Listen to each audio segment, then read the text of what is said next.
जम्मू कश्मीर के राजौरी में शहीद या भारतीय सेना के जवान मनीष की तस्वीरें हैं। जम्मू कश्मीर के राजौरी में ड्यूटी से लौटने के दौरान आतंकियों ने सेना की टुकड़ी पर हमला कर दिया, जिसमें मनीष शहीद हो गए हैं।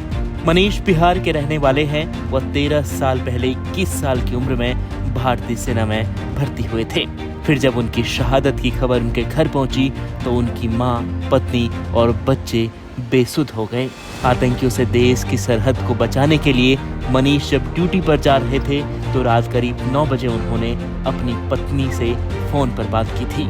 उन्होंने अपने आखिरी फोन कॉल में बच्चों के बारे में पूछा था, लेकिन अगले ही दिन खबर आई कि मनीष देश के लिए शहीद हो गए हैं। वह जब ड्यूटी से लौट रहे थे तो आतंकियों ने उन पर हमला कर दिया और उन्हें गोली लग गई।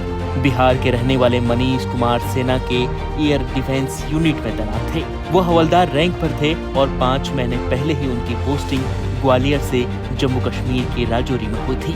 लेकिन इतनी कम उम्र में वह देश के लिए शहीद हो जाएंगे, किसी ने नहीं सोचा था।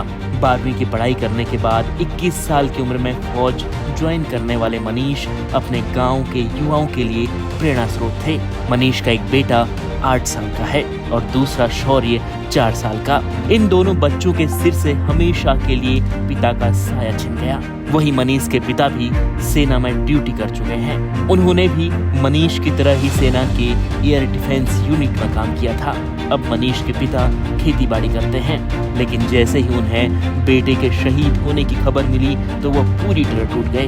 उनकी आंखों में आंसू थे, लेकिन उनका सिर गर्व से ऊंचा भी था। ऐसा इसलिए क्योंकि उनका लाडला आज देश के लिए अपने प्राणों को न्यौछावर कर चुका था। मां भारती के लिए अपने प्राण न्यौछावर करने वाले देश के जवानों को हमारा सच्चा नमन। News report इंडिया.com।